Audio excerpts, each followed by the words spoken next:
السلام علیکم ورحمۃ اللہ وبرکاتہ۔ الحمد للہ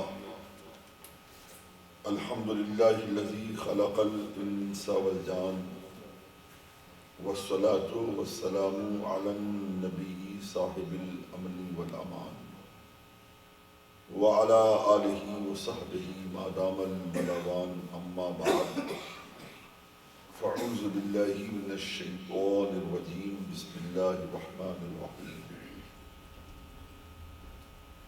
یا بنی اسرائیل اذکروا نعمتی التي انعمت علیکم وانی فضلتکم علی العالمین واتقوا یوما لا تجزی نفس عن نفس شیئا ولا يقبل منها عدل ولا تنفعها شفاعة ولا هم ينصرون۔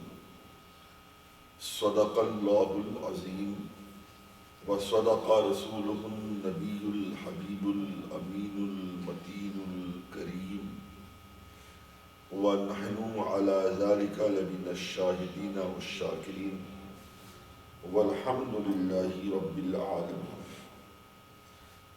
آئیے عرض و معروف سے قبل رسول اکرم نور مجسم خلیفۃ اللہ اعظم روحی فدا جناب محمد رسول اللہ صلی اللہ تعالی علیہ وآلہ وسلم کی بارگاہ بکر پناہ میں درود پاک کی حسین سے حسین تر ڈالیاں پیش کریں، پڑھیں بآواز بلند۔ اللہم صلی علی سیدنا مولانا مولانا ملجانا محمد وعلی آلہ واصحابہ وبارک وسلم۔ صلاۃ و سلاما علیک یا سیدی یا رسول اللہ صلی اللہ تعالی علیک وعلی آلہ وسلم۔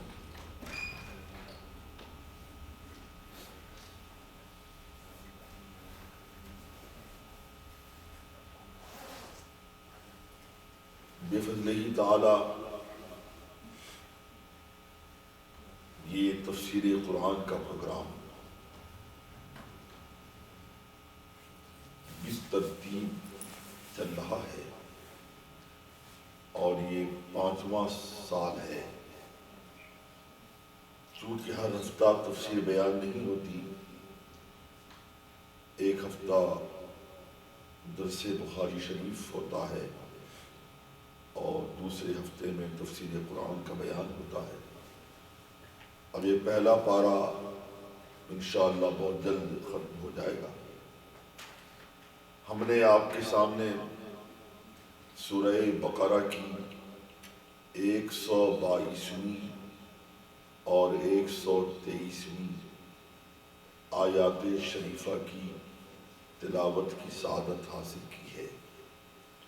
انشاءاللہ العزیز والقدیر مختصر وقت میں کوشش کی جائے گی دونوں آیات سے متعلق جو اہم سے اہم تر باتیں ہیں وہ پیش کی جا سکیں۔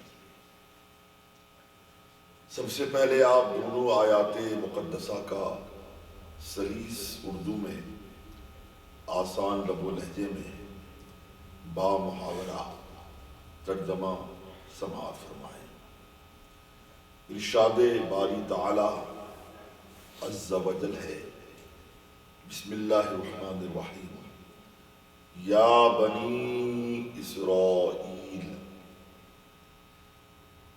اے اولاد یعقوب، اے بنی اسرائیل، اذکروا نعمتی التی انعمت علیکم، یاد کرو میرا احسان جو میں نے تم پر کیا۔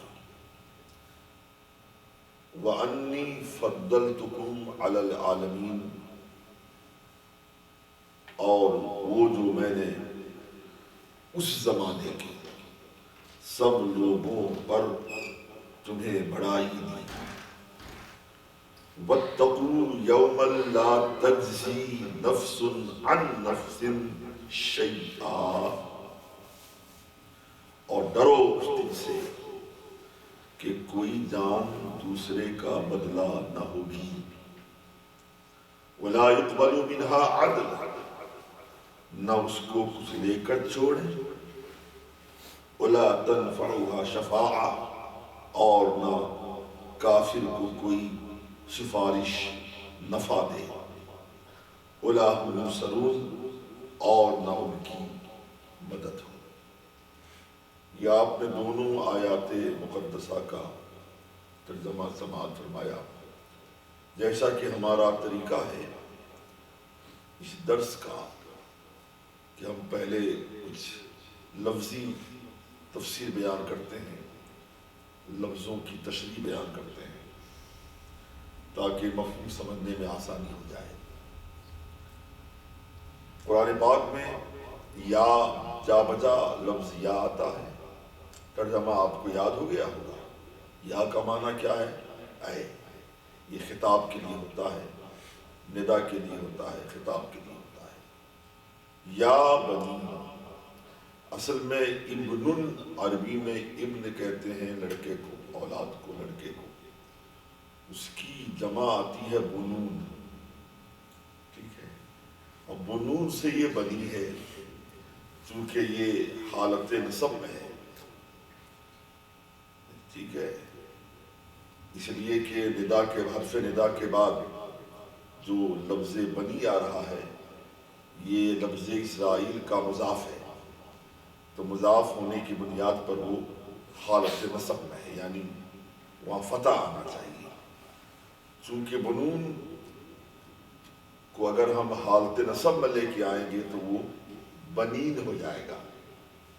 یہاں اضافت کی بنیاد پر یا گر گئی، ابھی نون گر گیا تو بجائے بنین کے بنی رہ گیا. یا بنی اسرائیل، اے اسرائیل کی اولاد.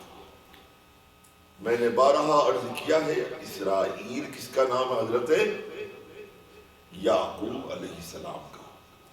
اسرائیل، اسراء کہتے ہیں عبد کو، ایل کہتے ہیں عبرانی زبان میں اللہ کو، یعنی اللہ کا بندہ. عبداللہ اس کا معنی ہوگا. حضرت یعقوب علیہ السلام کا نام بنی، آپ کا نام اسرائیل ہے. اسرائیل، اے اسرائیل کے بیٹو یا اے اولاد یعقوب، اذکروا، یاد کرو، نعمتی اللتی، نعمت جانتے ہیں، یاد مطلب میرا. ٹھیک ہے، نعمتی میری نعمت کو یعنی میرے احسان کو یاد کرو. اللتی اس میں موصول ہے، میرے اس احسان کو یاد کرو. انعمت علیکم، جو میں نے تم پر کیا ہے. بات سمجھ شریف ماری ہے. وَأَنِّي فَضَّلْتُكُمْ، میں نے اس سے پہلے یہ بتایا ہے انا دونوں کا ایک ہی معنی ہے، بے شک. تحقیق کے لیے آتا ہے. اگر جملے کے شروع میں آئے گا تو وہ انا ہوگا، درمیان میں آئے گا تو انا ہوگا. انی اور یا متکلم کے لیے ہے، بے شک میں نے. فضلتکم یہ تفضیل سے ہے، فضل سے ہے. کم مانے تمہیں، انی وانی فضلتکم، اور بے شک میں نے تمہیں فضیلت دی علی العالمین، تمام عالم پر، یعنی اس زمانے کے تمام لوگوں پر میں نے تمہیں فضیلت دی. واتقوا کا معنی ڈرنے کے ہے. ہم دعا مانگتے ربنا آتنا فی الدنیا حسنہ وفی الآخرۃ حسنہ وقنا، قی معنی بچا، یہ وقیون سے بنا ہے. ٹھیک ہے جی. اور واتقوا جو ہے یہ فعل امر کا صیغہ ہے، باب افتعال سے ہے اور جمع حاضر ہے. واتقوا، اور ڈرو، یومن دن، واتقوا یومن، اس دن سے ڈرو. کس دن سے؟ لا تجزی نفس عن نفس، کہ جس دن کوئی جان کسی اور جان، دوسری جان کا بدلہ نہ ہوگی. ولا يقبل عنها عدل، اور نہ کچھ لے کر چھوڑے. ایسا نہیں ہوگا فدیہ ودیہ دے کر صاحب چھٹکارا پالیں، ایسا بھی نہیں ہوگا. وَلَا تَنْفَعُوهَا، نفع سے بنا، نفع مانے فائدہ دینا. وَلَا تَنْفَعُوهَا شَفَاعَةٌ، اور تمہیں کسی کی سفارش بھی فائدہ نہیں دے گی، کام نہیں آئے گی. وَلَا هُمْ يُنْصَرُونَ، یہ نصر سے بنا، اس کا معنی مدد کیا آتا ہے. وَلَا هُمْ يُنْصَرُونَ، اور ان لوگوں کی مدد نہیں کی جائے گی، اور نہ ان کی مدد ہو، کسی قسم کی مدد ہوگی. ٹھیک ہے، یہ مجہول کا صیغہ ہے. بہرحال یہ ترجمہ آپ نے سماعت فرمایا. یاد رہے کہ رب کائنات نے بنی اسرائیل پر جن نعمتوں کا ذکر کر رہا ہے وہ نعمتیں عام نہیں ہیں، کیونکہ عام نعمتیں سب کو حاصل ہیں. بے ہوا، پانی، ٹھیک ہے جی. تو یہ نعمت ہمیں بھی حاصل ہے، آپ کو بھی حاصل ہے، کافروں کو بھی حاصل ہے، بددینوں کو بھی حاصل ہے، ملحدوں کو بھی حاصل ہے. یہ عام نعمتیں ہیں جس سے ہر مخلوق فائدہ اٹھاتی ہے، ہر بندہ فائدہ اٹھاتا ہے. تو یہاں رب کائنات کسی خاص نعمت کا ذکر کر رہا ہے، خاص نعمتوں کا ہے نا. اولاد یعقوب یاد کرو اس احسان کو جو میں نے تم پر کیا ہے. اللہ نے بہت سے احسانات کیے ہیں، خصوصی احسانات بنی اسرائیل پر. مثلا فرعون جیسے جابر و ظالم بادشاہ سے رب کائنات نے بنی اسرائیل کو نجات دی اور اسے ڈبو دیا، غرق کر دیا دریائے نیل میں. اور بنی اسرائیل اس کے مظالم سے، جور و جفا سے، ظلم و استبداد سے محفوظ و معمول ہو گئے. اللہ نے انہیں بادشاہ بنا دیا بنی اسرائیل کو، فرعون غرق کر کے. کب بڑا احسان ہے، جو قتل عام کرتا تھا، مظالم ڈھایا کرتا تھا. تاریخ آپ کے سامنے ہے. پھر رب کائنات نے بنی اسرائیل کے من و سلوہ اتارا آسمان سے، بغیر محنت کے کھائیے پیجیے انجوائے کیجیے. آپ من آ رہا ہے، سلوہ آ رہا ہے، حلوے آ رہے ہیں، بٹرے آ رہے ہیں. یہ کم بڑا احسان ہے. رب کائنات نے بنی اسرائیل کے لیے سمندر میں راستے بنا دی. جب میدان تی میں لوگوں کو رکھا گیا 40 سال تقریباً، تو 12 قبیلے تھے. ان لوگوں نے کہا ہمیں پانی چاہیے، یہ تو میدان چکیل میدان ہے، پانی کہاں. تو اللہ کریم علیہ السلام نے رب کائنات کی عطا کردہ طاقت سے پتھر پہ اپنا عصا مارا تو 12 چشمے جاری ہو گئے. تو رب کائنات نے جانے کیسے کیسے خصوصی طور پہ احسانات کی، خاص نعمتیں دی. تو رب کائنات نے یاد دلا رہا ہے، تم ان نعمتوں کو یاد کرو، ہم نے تم کو دیا ہے. ان احسانات کو یاد کرو تم نے ہم پر، تو جو ہم نے تم پر کیے ہیں. رب کائنات احسانات کی یاد دہانی کیوں کروا رہا ہے؟ کہ تم میرے احسان کو یاد کر کے کم سے کم میرے آخری نبی پر ایمان تو لے آؤ.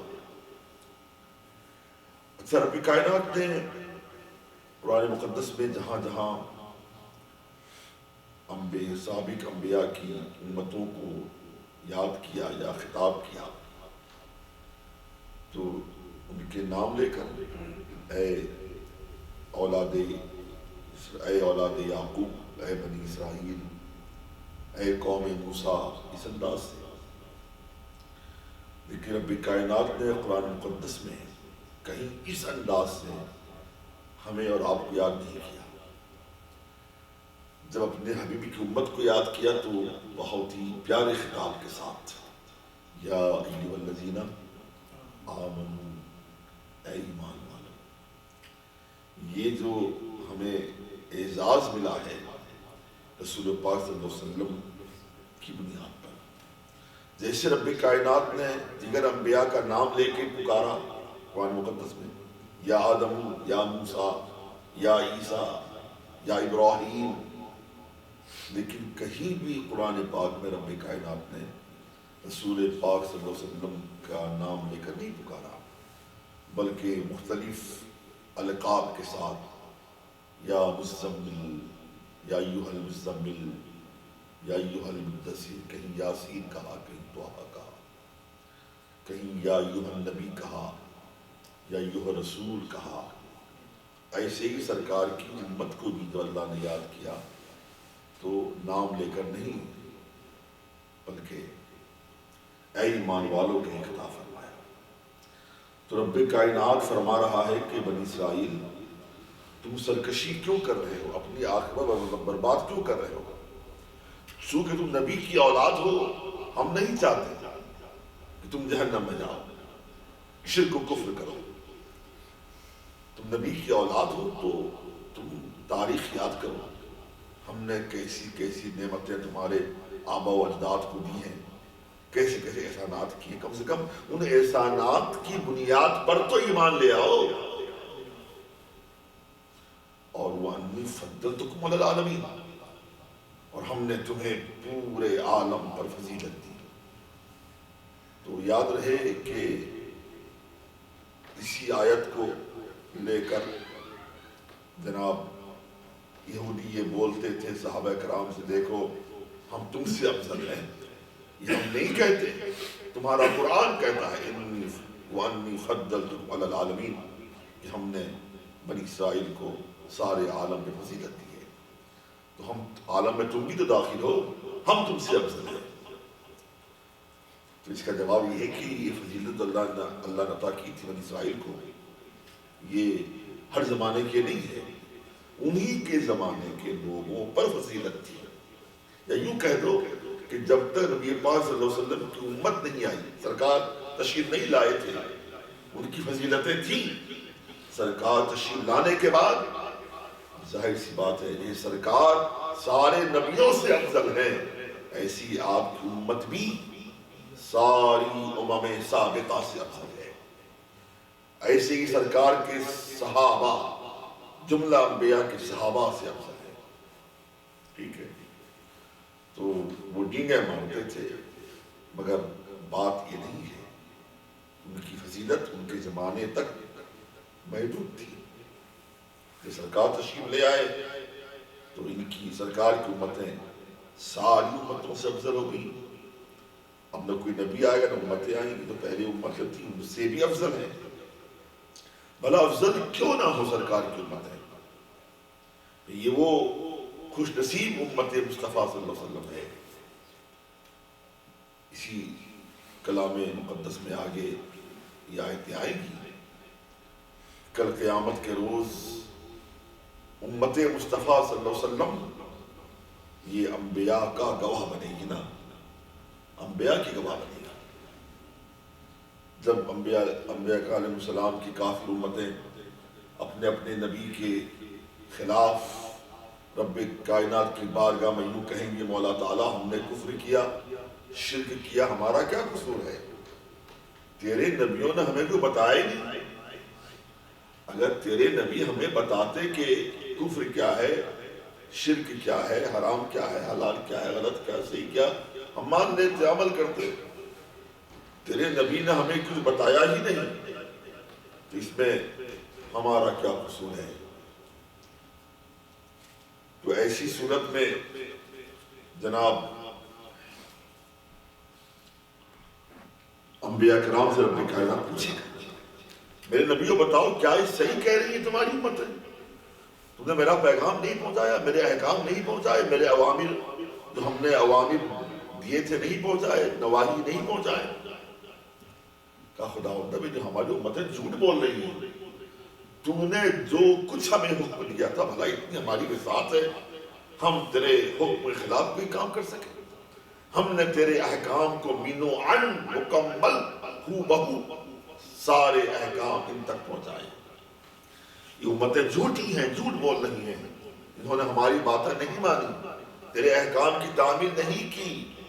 مستزاد یہ ستم، بالائے ستم یہ ان لوگوں نے مانا بھی نہیں، اور مزید برآں ان لوگوں نے ہم پر ظلم و ستم کے پہاڑ توڑ دیے، ہمیں مختلف انداز سے الجھانے اور پریشان کرنے کی کوشش کی، لیکن ہم نے کبھی تیرے احکام کے پہنچانے میں کوئی کسر باقی نہیں رکھی۔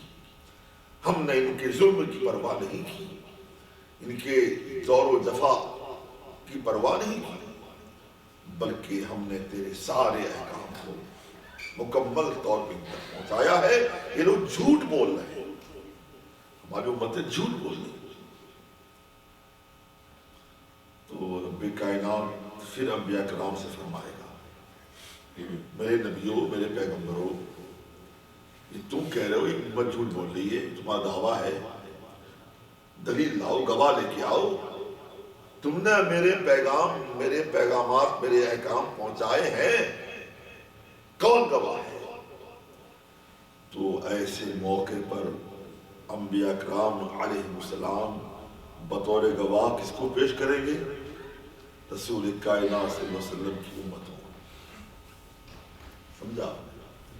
جب پیش کریں گے پھر کفار بول اٹھیں گے، یا اللہ، جب امت گواہی دے گی کہ ہاں خداوندہ تیرے نبی، تیرے انبیاء صحیح بول رہے ہیں، ہم گواہی دیتے ہیں، ہم شہادت گزارتے ہیں کہ تیرے انبیاء نے تیرے سارے احکام کو ان تک پہنچائے ہیں،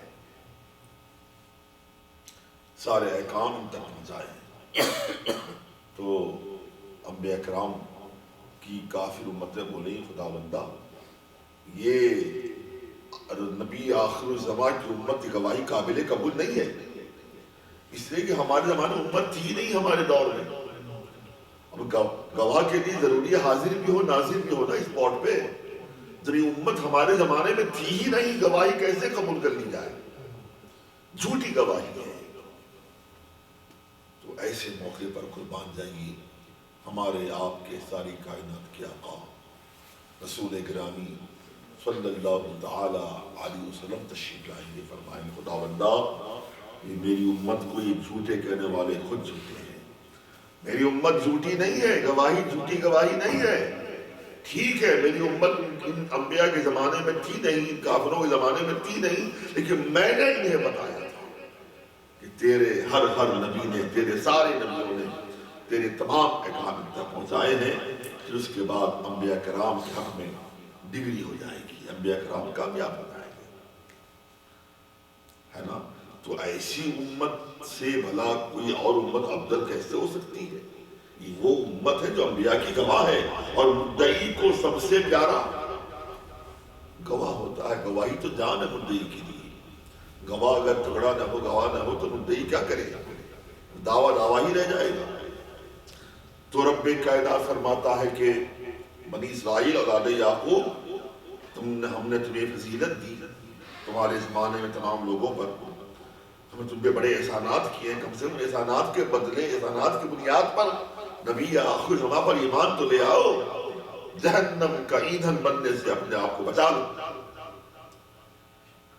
رب کائنات نے احسان بتا کر انہیں ترغیب دی، اور پھر یہ دوسرا اسلوب وہ کیا ہے؟ وَاتَّقُوا يَوْمَ لَا تَجْزِي نَفْسٌ عَن نَفْسٍ شَيْئًا۔ بنی اسرائیل تمہیں خوب معلوم ہے قیامت ہوگی، حشر برپا ہوگا، پائی پائی کا حساب وہاں پر دینا ہے، اور وہ دن ایسا ہوگا کہ جس دن کوئی جان کسی جان کا بدلہ نہیں بنے گی،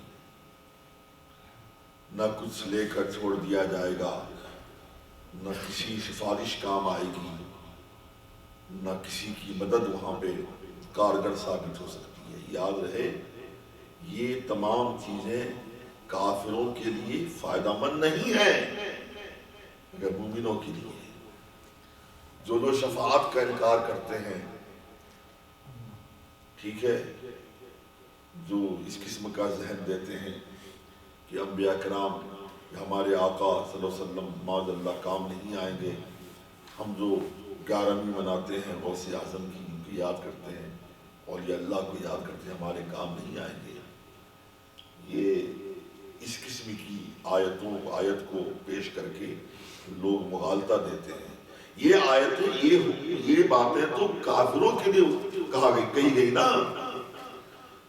کہ قیامت کے دن کافروں کے لیے کوئی جان کا بدلہ نہیں ہوگی، انہیں نہیں چھوڑا جائے گا کچھ لے کر، نہ کسی کی سفارش سنی جائے گی.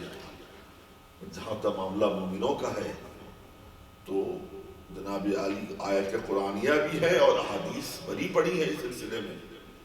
میرے آقا صلی اللہ علیہ وسلم باضابطہ شفاعت کریں گے اور میرے نبی صلی اللہ علیہ وسلم کے صدقے اولیاء شفاعت کریں گے، علماء حق شفاعت کریں گے، حفاظ قرآن شفاعت کریں گے، مسجدیں شفاعت کریں گی، حجر اسود شفاعت کرے گا، ماہ رمضان شفاعت کرے گا، قرآن مقدس شفاعت کرے گا. یہ ساری چیزیں مومنوں کے لیے ثابت ہیں، ہاں کافروں کے واسطے نہیں. تو میاں حق تو یہ ہے، رسول تو رسول ہے، کیا کہنے، رسول اعظم ہے، شفیع محشر ہے، شفاعت کے دولہا ہیں. وہ جناب سرکار کی بات تو اپنی جگہ ہے. حال تو یہ ہے کہ نبی پاک صلی اللہ علیہ وسلم کی امت کا جو کچا بچہ ہوتا ہے، کچا بچہ، جس عورت کا حمل 3 مہینے کے اندر گر جاتا ہے، بچہ مکمل نہیں ہوتا، گر گیا حمل، اسے کچا بچہ کہتے ہیں. اس سے پہلے میں نے آپ کو حدیث سنائی ہے، یہ کچا بچہ کل قیامت کے روز جب میرا خدا فرمائے گا تو جنت میں جا، تو کچا بچہ مسیح ہو جائے گا. نہیں رب کائنات باری تعالیٰ بارے راہ میں نہیں جاؤں گا، میں جنت جاؤں گا لیکن باپ ماں کو ساتھ لے کے جاؤں گا، تنہا نہیں جاؤں گا. کون بولے گا؟ کچا بچہ، مومن کا کچا بچہ جو حمل ساکت ہو گیا، کچا بچہ. تو میرے آقا فرماتے صلی اللہ علیہ وسلم، حدیث کے الفاظ ہیں، کچا بچہ بار بار بولے گا خدا بندہ میں جاؤں گا جنت ضرور، لیکن تنہا نہیں جاؤں گا، اکیلا نہیں، اپنے والدین کو ساتھ لے کے جاؤں گا، باپ ماں کو ساتھ لے کے جاؤں گا. تو رب کائنات ارشاد فرمائے گا، ایھا السبط المراغم ربہ. سبط کہتے ہیں گرے ہوئے، کچا بچہ مراد ہے. ایھا السبط المراغم ربہ، اے کچے بچے، مراغم کہتے ہیں مراغمہ، جھگڑنے کو، لڑنے کو.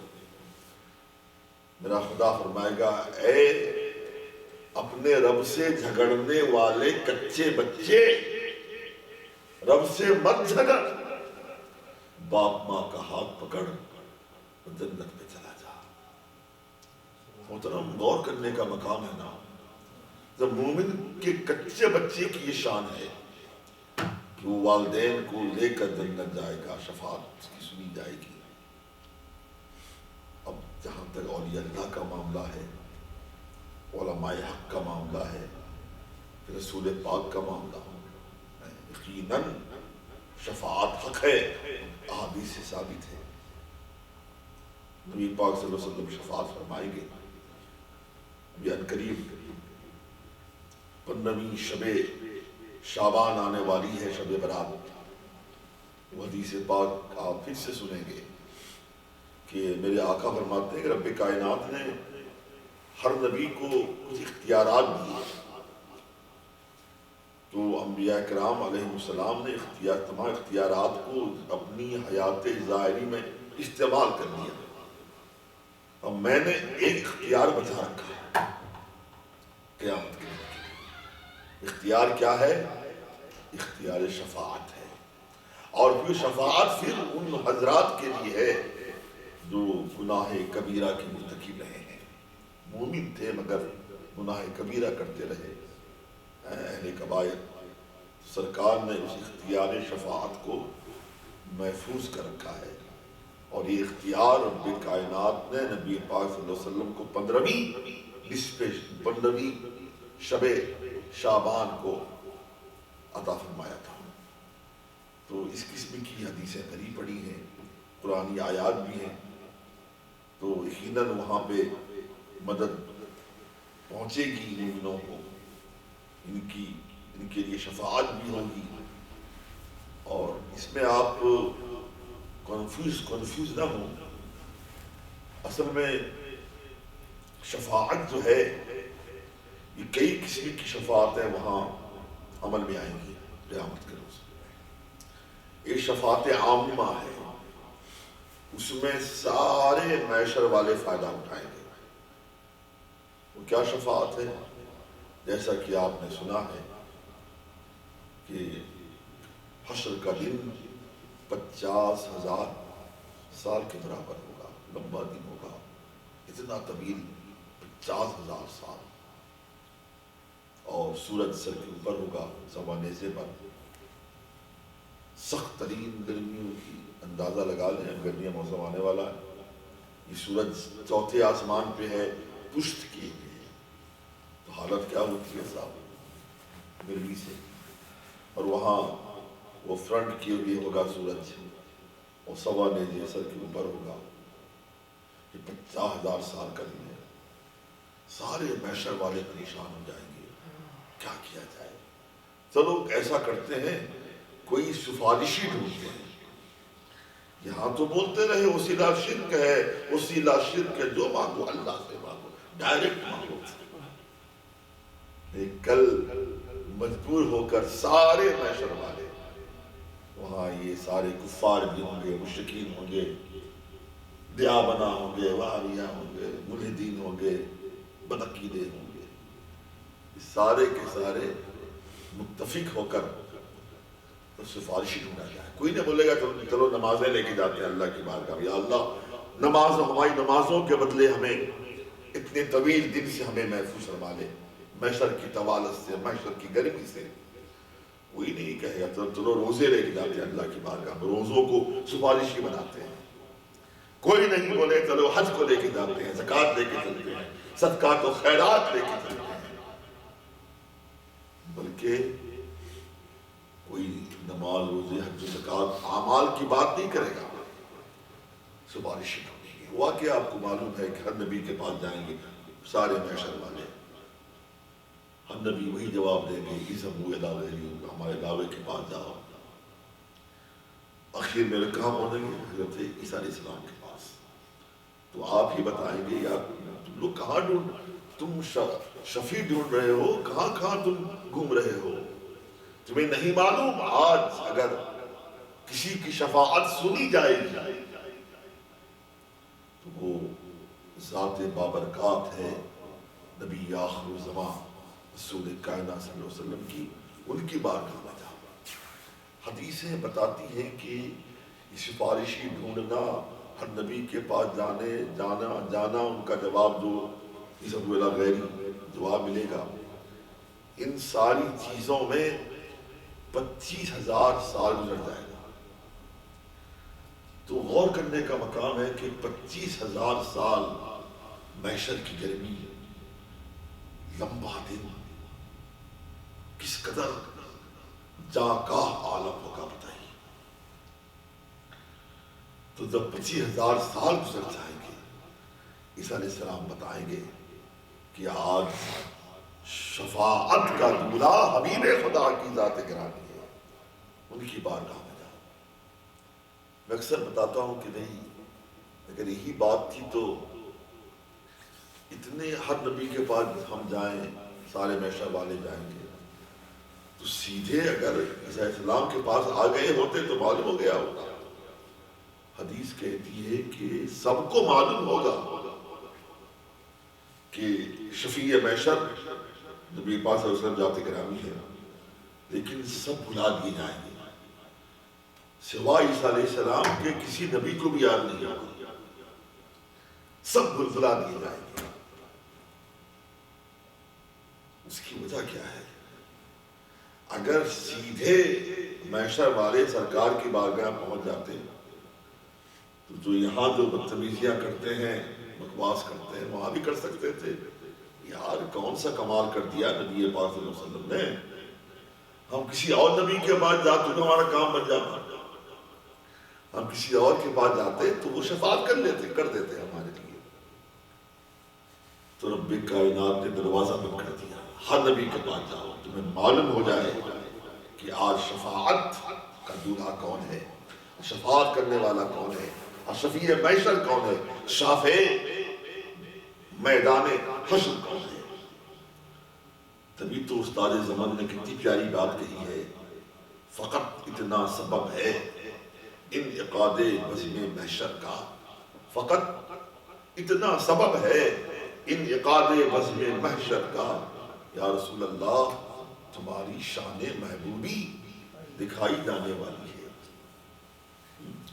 اس لیے ہر نبی کے پاس لوگ جائیں گے. سمجھ لیں کہ آج شفاعت کرنے والا کون ہے.